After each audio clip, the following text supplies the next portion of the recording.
Assalamualaikum warahmatullahi wabarakatuh. Ketemu lagi di OB Obrolan Bola edisi spesial karena akan membahas timnas yang tadi malam akhirnya kalah 0-1 melawan Gini bersama Ragnar Uratmangun dan Bruno Fernandes. Wih, sama Ripan Struik. Ripan Struik. Jauh sih. Jauh sih.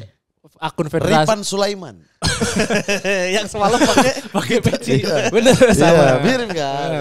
Ripan Sulaiman. Jadi kita langsung saja membahas pertandingan tadi malam. Ya. Kita punya 3 kesempatan lolos ke Olimpiade. Yang pertama partai semifinal, lawan Ya. Uzbek, gagal. Yang kedua perebutan tempat Juara ketiga. lawan Irak, Yang ketiga Kalah. playoff melawan Gini. Dan Ya. tiga-tiganya gagal terlewati. Ya. Gagal terlewati. anti klimaks. Anti klimaks. Oke. Apakah kita memang habis ketika melawan Korea Selatan? Bagaimana, Bung Toel? Bukan. Bukan. Oh, Bung bukan, Tulang. nggak ada. Ya. Ya kalau secara fisik sih kelihatan banget ya. Maksudnya memang udah habis gitu. Apalagi pertandingan semalam. Yang lawan Ya. Gini, maksudnya baru menit 60 itu udah larinya tuh kayak udah susah banget, udah pincang-pincang semua, udah maksain banget tuh. Ya emang ya PR-nya satu dari kemarin tuh kedalaman squad sih. Jadi Ya. praktis tidak ada rotasi sama sekali. Jadi semuanya benar-benar main 90 menit dan itu aja tuh pemainnya tuh. Sedangkan yang tim-tim lain kan bisa 5 kali pergantian, semua dimanfaatin semaksimal mungkin. Sedangkan ya kita kedalaman skuadnya itu yang menjadi PR utama sih menurut gue. Jadi itu beban utamanya lah. Jadi fisiknya habis menurut gue. Fisik habis ditambah kartu-kartu merah di pemain-pemain kunci. Ya, menurut Ya. saya ya betul. Kedalaman squad kita tuh gak ada ya. Di turnamen tidak ini. dalam lah. Pemain itu ya 11 pemain di lapangan itu. Plus cadangannya yang udah 2 orang lah. Iya. Ramadan untuk di depan, Iya. terus kemudian di belakang ganti-gantian Fajar Fatur Rahman, Rio Fahmi, udah gitu aja kan. Biasanya yang masukin Komang. Iya, kadang-kadang dari Komang situ gitu-gitu lini belakang. Sementara lini tengah tidak ada, back tengah ball playing defender tidak ada. Nah, Iya. semuanya itu kan bermula dari Rizky Ridho kartu merah ya. Betul. Rizky Ridho kartu Iya. merah itu abis itu langsung kita kebobolan lawan Uzbek. Ya kan di Oh, iya, pertandingan iya, Uzbek kan iya, dia kartu iya, merah. iya, iya. Habis itu kita berantakan tuh. Habis itu pertandingan lawan Irak. Irak. Siapa yang mau dimainin di belakang tuh? Akhirnya Nathan digeser ke belakang, kekuatan lini tengah hilang. Kurang. Ya. Di sini makin double lagi nih di playoff Olimpik nih. Hafnernya nggak ada. Iya. Rizky Ridho juga belum Ridhonya bisa tetap main. larangan 2 pertandingan kan. Hancur-hancuran. Hancur sekali. Tapi Dewangga dipanggil yang sebelumnya cedera, ya. dipanggil balik. Di babak kedua oke tuh. Ya, Pos. ya. Jadi sebenarnya kunci utama yang hilang adalah ball playing defender. Itu yang membuat berantakan semua kita ke belakangnya. Terus kemudian munculnya Dewangga tadi kemarin di babak kedua ya. Membantu ya, cukup membantu. Cukup membantu. Ya, Nathan ya. digeser ke tengah, ternyata emang Nathan di tengah gitu. Ya. Menghidupkan, ya. Lagi gitu. Kita pegang bola di 20 Menit menit akhir. sampai dengan penalti yang gak masuk akal itu. Itu juga ngerusak ritme banget Itu sih. merusak ritme jadinya ya. Tapi kenapa ya kalau gue menganalisa nih di match-match genting timnas dari dulu, dari 2007 Piala Asia, wasit tuh kayak selalu sengaja untuk tidak berpihak ke kita ya dulu. Kalau kita ingat lawan Arab Saudi apa di match kedua tuh kita punya peluang, wasit juga kayak gitu sampai ada statement SBY tuh waktu itu Presiden SBY kan bilang wasit tolong diperhatikan lagi lah. Terus di Asian Games wasit yang kita kalah adu penalti itu cukup ini juga lah, cukup aneh-aneh gitu. Nah tadi malam partai genting juga wasit juga cukup. Kenapa emang? Apakah benar terhadap negara-negara sepak bola kecil tuh wasit suka jelek kalau di match-match genting? Kayak wasit amatiran gitu semalam. Iya, tapi ya maksudnya ya keputusan wasit kan 1, 2, 3 Iya. keputusan lah. Tapi kan kita juga nggak bisa cetak gol. Iya. Ya maksudnya Nah, fokus ke ya. permainan aja nih gitu. Kita Artinya- juga nggak ada peluang bersih. Betul, yang kita tendangan ini. ke gawang cuma 1. Iya. Sisanya itu bola-bola lemah ke kiper, lemparan arahan. arahan. Terus kemudian ada beberapa kali lolos tapi finishingnya nggak ada, strike Ya, kan. ya. Sebelum tendang udah disapu pemain Guinea Ya, di babak ya, pertama. Jadi kita juga nggak bisa cetak gol. Kita tidak bisa Jadi menilai. fokus Ya, ke ya. pertandingan aja. Kalau kita bisa cetak gol, sebenarnya Guinea ternyata tidak terlalu Iya, kan awal. tidak iya. Menarik membahas Awal. Gini ya sebenarnya baru main baik apa enggak di pertandingan tadi malam? Enggak sih kayaknya menurut gue. Kalau saya beberapa kali ya nonton pertandingan Afrika ya, Iya. negara ya, memang seperti itulah. Apa? Memang seperti itu permainan Iya. Afrika. Segitu-segitu Tapi- tapi cetak gol gitu. Bukan, bahkan banyak sekali pertandingannya Afrika itu. Kalau Anda nonton CAF itu, Ya, Piala Afrika. Afrika. Itu kan banyak pertandingan 0-0, banyak pertandingan 1-0. Maksudnya yang kita nonton aja kayak Pantai Gading kemarin aja tuh lolos dengan peringkat ketiga. Sampai masuk ke final, susah cetak gol juga, gitu-gitu karena memang kebanyakan klub Afrika itu main fisik. Nah main fisik, cara mainnya memang begitu, tidak organisasi permainannya juga kacau ya sebenarnya. Sebenarnya tapi mereka tuh fisik, second ball, tujuan mereka cuma duel, bola keduanya menang, dapat peluang counter, sprint. Gitu-gitu kan, gitu-gitu. Nah, makanya mereka kalau lawan tim-tim Eropa yang main kaki ke kaki, slow juga hancur kan mereka. Apalagi finishingnya mereka juga nggak bagus ya. Kemarin beberapa kali kesempatan depan gawang, 2-3 kali. Parah. Dan itu kan sebenarnya udah diomongin sama ini. Dan itu kan udah dari Piala Afrikanya mereka sebenarnya. 0-0, lawan Mali juga 0-0 sampai penalti. Nah kan penalti pun nggak masuk. Iya mereka satu kali penalti juga gak masuk depan gawang, Hernando bisa blok bola-bola gitu, lemah juga gitu. Mas kendalanya adalah kita tidak bisa cetak gol dan kita tidak bisa menguasai lini tengah. Kita satu kali tengah hilang banget sih kemarin tuh kelihatan pemain tuh statis. Iya. Kita berusaha build up dari bawah tapi tidak ada bantuan dari lini tengah gitu. Dan di biasanya cover kan maksudnya Ivar turun, biasanya Nathan turun. Ginianya juga Gininya juga satu pemain kita pegang bola di tengah langsung tiga orang masuk. Mereka fisikal banget. Iya langsung ngepung-ngepung. Iya. Nah, kita cuma kurang pintar untuk memanfaatkan lubang-lubang yang ditinggalin. Misalnya 3 orang kepung tuh. Kan ada lubang tuh. Beberapa kali lewat tapi gak bisa dimanfaatin juga kan. Beberapa kali kita lolos. Karena fisik sudah habis. Iya terakhir kita lihat sih Marcelino juga pengambilan keputusan yang lama sih. Pengambilan keputusan itu masih menjadi masalah. Ini kayaknya kembali ke era STY susah, timnas susah ngegolin ya. Awal-awal lagi dulu. Iya, awal-awal sampai mau panggil Evan kan untuk main di lapangan. Evan Semelin. Sampai katanya mau panggil Evan kan untuk main di itu kan. Tapi memang fisik sudah beneran nol.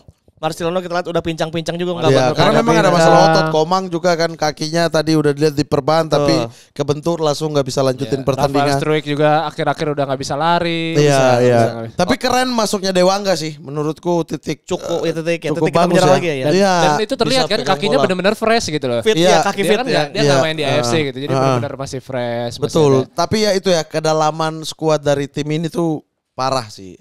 Kita hanya bisa bermain dengan 11. Satu kepingan hilang langsung berantakan tuh. Berantakan fondasinya lagi gitu. Tapi yang harus ini apakah benar-benar kedalaman skuad itu tidak ada atau STY tidak percaya gitu. Karena buktinya Bagas yang gak pernah dipercaya di AFC tadi malam bagus gitu dibandingkan sebelum-sebelumnya yang antara Fajar dan Rio selalu diganti kan. Ketika Bagas ini masuk malah nggak jebol sebelah kanan ya. Rio yang main terus Fajar masuk. Iya, tapi kan ada titik-titik yang memang udah gonta-ganti di situ ya. Sayap kanan itu ada Rio, ada Fajar Fatur Rahman. Terakhir Bagas. Terus kalau kita ingat lawan Irak, Kelly sempat berapa menit digeser di posisi itu. Ada sudah berganti-bergantian, tapi yang itu titik-titik sentral tuh, lini tengah sama tengah belakang gitu. Itu tuh sentral banget. Ferrari juga kan kadang ganti-ganti nama Koma gitu kan. Tidak pakem itu aja, tapi titik-titik yang memang fondasinya tuh. Kalau nggak ada satu, strike, Jenner Nathan, Marcelino di belakang strike. Terus kemudian belakang Rizky-Ridho. Hubner ya. Sama siapa namanya? Sama Hernando. Oh iya, belakang lagi. Iya, udah itu garis tengah itu. Ya. Iya, bahkan Hubner juga bukan ini sih, bukan poros ya. Porosnya gitu. Bahkan Rizky Ridho kan porosnya. Nah, Hubner digeser ke situ, baru tuh kelihatan kekosong posisinya Ridho kalau ditinggalkan sama posisi Hubner juga ikut hilang gitu kan. Nah, Nathan kemarin dicoba di posisi itu parah banget kan, digeser ke tengah lagi. Jadi nggak segampang itu ya, maksudnya kayak lu bisa main back, yaudah coba lu back tengah deh. Iya, nggak segampang itu. Lawan Irak kan posisi Nathan juga di di back tengah kiri, back tengah kiri gitu kan. Iya beberapa kali tapi kan bukan natural aliran bola bukan natural gimana ya. Walaupun dia menyelamatkan banyak sekali dan dia menggendong tim ini waktu lawan Irak ya. Waktu lawan gini juga mainnya nggak terlalu menonjol, malah kurang, tapi dia juga menyelamatkan ini kan gawang waktu ditinggal Hernando kan. Iya. Jadi kita udah gagal ya Gagal ke Untuk Olimpiade, ke Olimpik. tapi tidak apa-apa, hormat tetap diberikan kepada rekan-rekan di Apresiasi timnas, tinggi-tingginya sih. Dan jangan suka hujat-hujat pemain ya. Ini pemain muda loh, astagfirullah weh. Italia itu waktu tuan rumah Piala Eropa U21 juga gagal. Mana Chiesa itu yang main Chiesa. Iya kan? Itu pun terlihat, efeknya terlihat di lapangan kan. Kita lihat yang Marcelino. awal-awal Marcelino abis dihujat abis-abisan nggak berani megang bola. Iya, jadi pemain itu takut melakukan kesalahan, sementara pemain muda ini justru mereka harus belajar dari kesalahan. Jadi kesalahan akan pasti mengalir. Iya, namanya pemain muda ya. Di permainan itu namanya pemain muda pasti gitu. Ya makanya tuh kayak timnas U21 Spanyol juga yang pada akhirnya ke senior juga pemain-pemain yang bukan dari U21 gitu. Iya, karena kan mereka belajar dari kesalahan, siapa yang nanti akan muncul. Tapi kalau kalian rongrong dengan makian cacian, pemain ini tidak akan tumbuh jadinya. Malah tumbang. Udah tumbang dikata-katain lagi, mana lu gitu. Iya, justru biarin ini ajang mereka, biarin mereka buat kesalahan. Nanti mereka pasti tim pelatih dia juga sendiri akan menyadari kalau saya salah di bagian ini, saya salah di bagian ini. Tapi kalau didukung dia akan tetap bermain dengan lepas. Tapi kalau ditekan kayak begitu kelihatan sekali. Jadi stop ya hujat-hujat pemain ya. Kalian juga kalau disuruh main bola gak bisa apa-apa juga. Iya, maksudnya udah banyak sekali ya beban itu kita taruh, kita maki pemain, jadinya pemain bisa apa? Gak jadi apa-apa juga gitu. Betul. Jadi udahlah, ini ekspektasi udah sampai. Iya, udah cukup. Iya. Udah lebih bahkan. Playoff loh Waktu ini. menang playoff. dipuja-puja, waktu kalah dihujat-hujat. Sekarang tadi kemarin di kolom komentar mulai banyak yang iya benar kata Bung Towel. Kemarin menang Korea kalian hujat Bung Towel juga gitu. Kalian maunya apa sih ini yang kalian ini menang, giliran menang ikut bersorak. Giliran kalah taunya pemain yang salah, ST yang udah biarin tim ini tuh tim masih panjang perjalanannya gitu loh. Mereka akan belajar dari yang sekarang.